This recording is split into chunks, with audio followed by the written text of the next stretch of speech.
things literally or actually, because we think that the language, the linguistic clues of bad water and force-driven waves, right. Well, geez, that was probably, because I misinterpreted it as storm and missed tsunami, we missed that actual word, but pretty much otherwise had it. Oh, yeah, my gosh.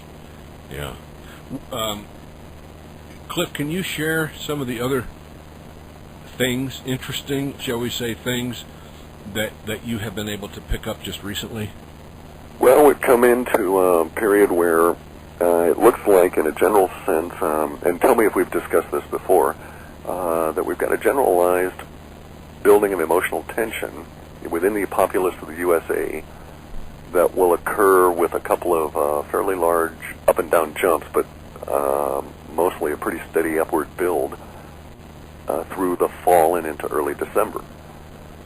A lot of this seems to be geopolitical. Yeah. It's all within the greater context of militancy and secrecy revealed. It's during this period of time NASA is going to get their come and meet us all about this issue incident or whatever. Right. We're also going to see a situation where it depends on how we interpret it.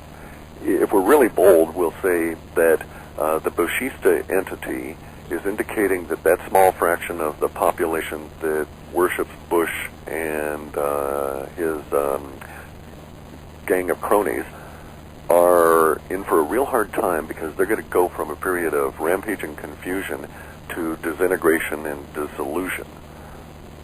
Okay. And it's going to occur under this, again, under the militancy, so we can say, well, Iraq isn't going to go well. We also can say that the economic aspects appear to go very badly beginning in December. They appear to go badly for some considerable time. Yeah. 6 months or more. Now, we're not saying that this is like a Dow chart or a price indicator chart or something along those lines. This is an emotional tension thing.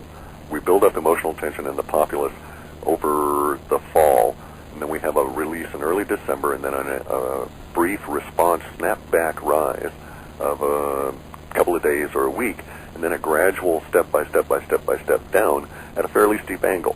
I'd have to say maybe 30 degrees down or something. Yeah. So the downward thing will be quite noticeable. We could probably put it as to an analog of, say, the bond crash in 1932, I believe it was, which was really the start of the Depression. You think this is going to be the same forerunner coming in for, let's say, another depression? We're getting certainly those words popping all over the place. Yeah. Depression of such a magnitude that it might be called the Greater Depression or whatever, and it'll last at least a decade. That's the emotional quotient. That's the fear that's out there. And we have to also bear in mind that our work is a little one-sided, because fear emotions and negative emotions have a higher emotive value and are more consistent across language. We have a tendency to pick those up in preference to more benign words. Boy.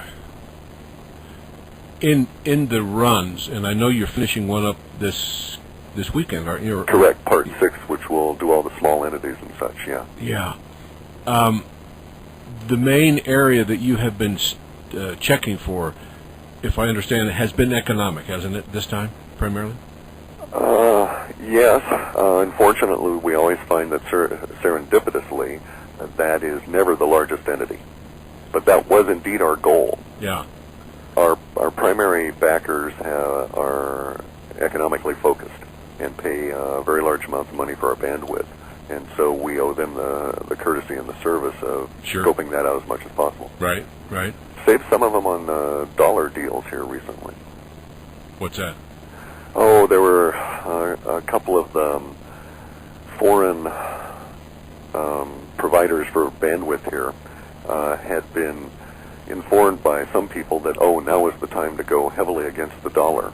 And the stuff I was seeing was saying, well, not right at the moment. And we fiddled around and came up with a little scale and picked a number by which they could live. And they dumped a bunch of shorts and a bunch of, which I don't understand the absolute mechanism of. This is how they described it to me. Right. And then they also dumped their plans to do shorting at the moment, and things had turned around precipitously that very same day, like within hours of that conversation. Interesting. We just got another thing on the dreadlocks, and Larry Clark is saying that people claim visual evidence of clouds coming down from the towers were the result of micro nukes, and I've heard that before too, because that's your dreadlocks. You've seen those kind of smoke trails. I've seen those effects, and Yeah. I have to say that the preponderance of rational examination of the situation of the towers would lend one to give credence to the idea that it was not destroyed by airplanes. You betcha. Doesn't prove it. Absence of evidence is not Right. evidence of absence, but Yeah. nonetheless, it's an open mind would say, hey, wait a second, some of this stuff doesn't make any sense. Have you in the Webbots that you have done since 9/11? Have you come up with a lot of information about possibly who did cause it? No, but we're not looking for such things, because bear in mind that is a backward-looking kind of a deal. Yeah, right. So there's certain questions we don't look to answer, like what happened or why something happened. What happened is always leads you into past tense stuff, and the why always leads you into intent, and that's just a huge mass of gobbledygook that gets you nowhere. To a certain extent, you see, our goal was very pragmatic. We Yep, wanted to be right. able to have enough information to give us a heads up on a general trend. Yep, Very right. much like Gallup or any of these other pollsters who want to say, oh, things are turning bad. The floor is dropping in support for our criminally seated government. Geez, I wonder what we're going to do. That kind of thing. Only we wanted to know this a few months before they'd gotten around to thinking about it. Yeah, right. Okay. Can you share with us any of the other, let's say, strange findings or anomalous information that's come out, Cliff?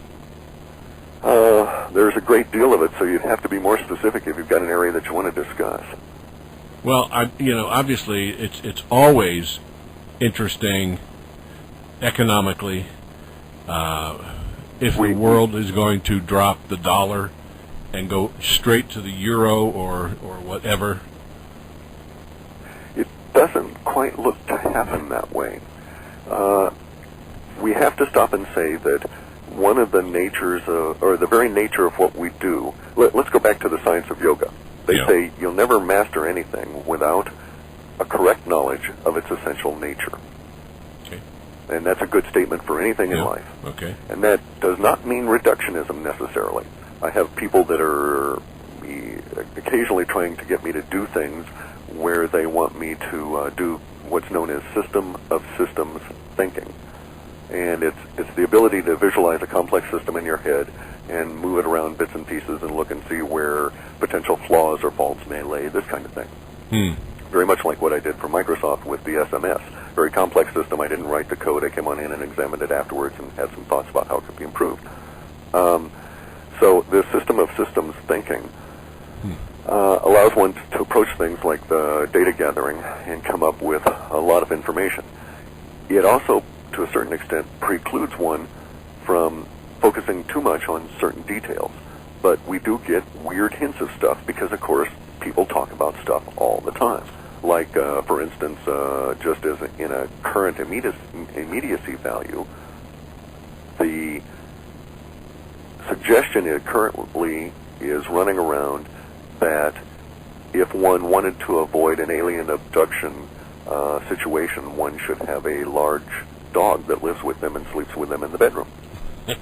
Okay, well, why this should arise and be mainly concentrated in areas of Latin America is anybody's guess. Oh my gosh. Okay, but it's future-looking, you know, Yeah. avoid, etc., and it relates to fear and so on. Right. Oh, jeez. So there's a great deal of oddity that arises that we just don't know how to characterize. Then there's some, fairly scary stuff in the sense that at the metadata level, it shows that over the next few years are going to be extremely trying, and that part of this will be changes to the fundament and the firmament upon which we exist. explain that a little if you can. Well, in 1997, when we were doing some focused runs, I was hunting for information about Stanford University Network, a company that does computers, and they're otherwise known as Sun. And I kept getting all these annoying references to the sun itself, the big ball of scary light in the sky. Yeah, yeah. And it got to be to the point where I said, okay, let's stop and change our assumptions and not assume that this is trash data, assume that it's meaningful. And so what's it telling us? Well, we've had such an occurrence recently. Prior to 1997, I didn't see a whole lot on the sun. I had a statistical variant of maybe 1 to 2% any given period. Now, bear in mind, I wasn't doing constant data runs. It was taking forever to do. The bandwidth was slow. The internet was nowhere near as fast. So the data volumes were smaller, and we were doing maybe 2 a year. Wow. Okay, now